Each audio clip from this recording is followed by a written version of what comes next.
Hey, how's it going? This is Josh from Books by Josh, and this is episode 48 of the Books by Josh audio immersion. This episode is titled The Power of Upselling. What is upselling? Well, upselling is when you're sold or you're selling something higher to someone, or you're selling something that they didn't originally come in to buy.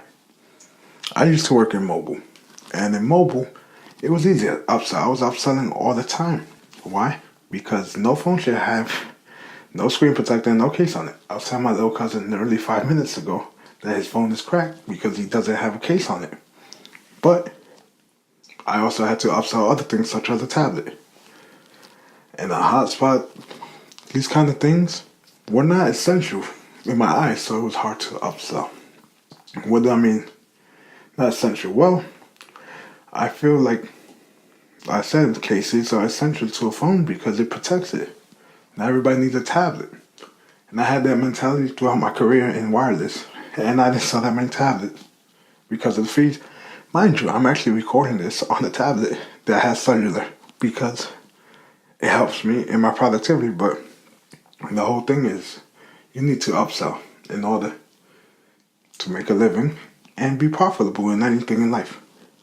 But guess what? It has to flow. You can't just come out left field and say, hey, I know you're looking at this iPad, but do you want to buy a Honda Civic? Like, no. Like, if you want an iPad Pro, you say, hey, by the way, this Apple Pencil will make it so much easier and fun to use, and you can do so much with it, and you show them. That's how you upsell. And guess what? You ever been to a restaurant or anything like that, and they go, hey, after you finish, they go, would you like dessert? Well, that's upselling. It's funny, I can't even pause because it's going to pick up background noise, so I have to do this in one take. So it's going to be a funny episode because another way of upsell is McDonald's. Would you like fries with that? Classic lines you may think, but it's upselling. And I thought about upselling because I was reading a book about publishing more books, making profits, publishing books online because I'm a writer. And talk about upselling your book. You have one book, then you want to upsell them to read more of your work.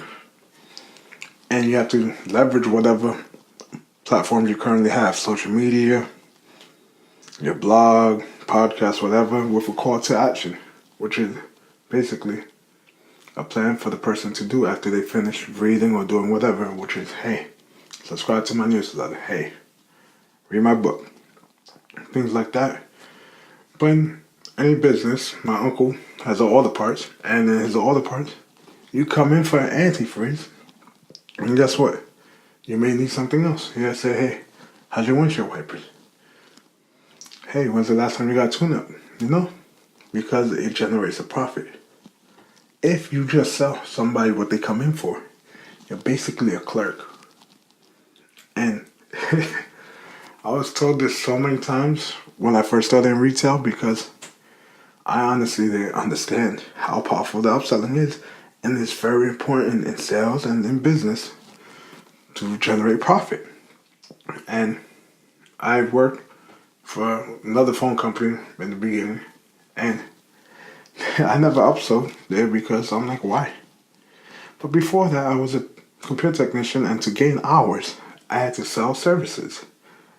And I remember I was ruthless. A friend from high school and middle school and junior high school, known them for at least 12 years, came into my store and where I was working and went to their computer.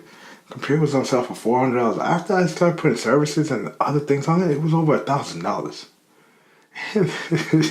That's bad, but guess what? I had to upsell to get hours. I was part-time, making 50 hours a week. How? Because I upsold. And that's the whole thing. If you're in a job in sales, you have to sell more to generate a bigger income.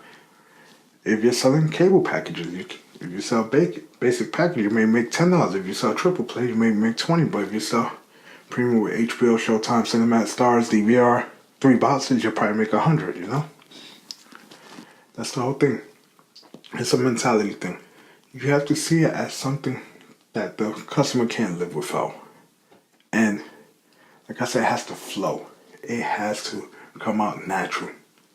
Because if you go to a restaurant and person goes, dessert, what's that? Oh no, do you want, like we have cake or something? Do you want something like that? You're not gonna want it. The waitress or waiter goes, hey, by the way, the chef has made an exquisite dessert, which I think you might love because of what you just had for dinner, your entree. I recommend taking a look at it. Here's the menu. Let me know. I'll be back in a couple minutes. Take a look at it and let me know. You're more inclined to buy because it flowed. And that's the whole thing. You have to make everything flow naturally. So let's go back to me and phones. So when I sold phones, say I sold an iPhone, I would go to a customer. Here's your iPhone. This is after, of course, I put them in the right device. And I'll go, hey, this is my phone. I actually did live demonstrations with a case I had on. I'll drop the phone, this and that. I didn't care if I broke my phone, I'll fix it, or exchange it, or whatever. But I literally dropped my phone and said, you see, it's protected. Why? Because of this screen protector, it's glass, and it takes the impact. And this case. And I'll explain the patterns in the case for like Tech 21, UAG, Rhino Shield. It has a special honeycomb pattern that's disperses the actual impact. And I'll even YouTube videos to show them a phone being thrown from an 11-foot drop and being fine with certain cases. And they're like, wow. And because you have to probe the customer, not literally probe them with something, but it's finding out their problems, talking to them before you put them in the device. That's the whole selling process. I'll talk about that in another episode, but then based on what they need, you can offer them different accessories also. Hey, you tell me that you do a lot on your phone, this and that, and you're on the go. Would you like a power bank? Things like that. But that's why I found it hard to offer a tablet. Hey, by the way, do you want a bigger form of your phone? It was an awkward sell for me, and I could never get it done because I couldn't make it flow in my whole pitch. And that's all it is. Sales is a pitch. And when you upsell, you have to add into your pitch by knowing all the negatives and the rebuttals. And that was the thing I could never overcome with tablets at that point in my time, in my life. After that, I did sell tablets. Not as much as everything else, but guess what? You live and learn. Now that I'm reflecting on it, over 2 years later, I'm thinking, hey, I understood why tablets are a big deal because I have a tablet. I've always had tablets, but this is the first time with cellular. And I understood how I could put in my pitch if I was still working in that field. Because, hey, I have a tablet for a hotspot. I have a laptop. I'm on the go. Maybe Wi-Fi is bad, but I have cellular. Here you go. And then they say, hey, but my phone can give hotspot. That's true. But your phone will overheat and die a lot faster. And guess what? You need your phone for calls, tests, this and that. So that's why I have a tablet. And guess what? Tablet, email, bigger screen, things like that. It's all about making it flow, and I can make it flow now from experience. So when you're upselling, you use your experience as a crutch. Not really a crutch, but to come up with a pitch.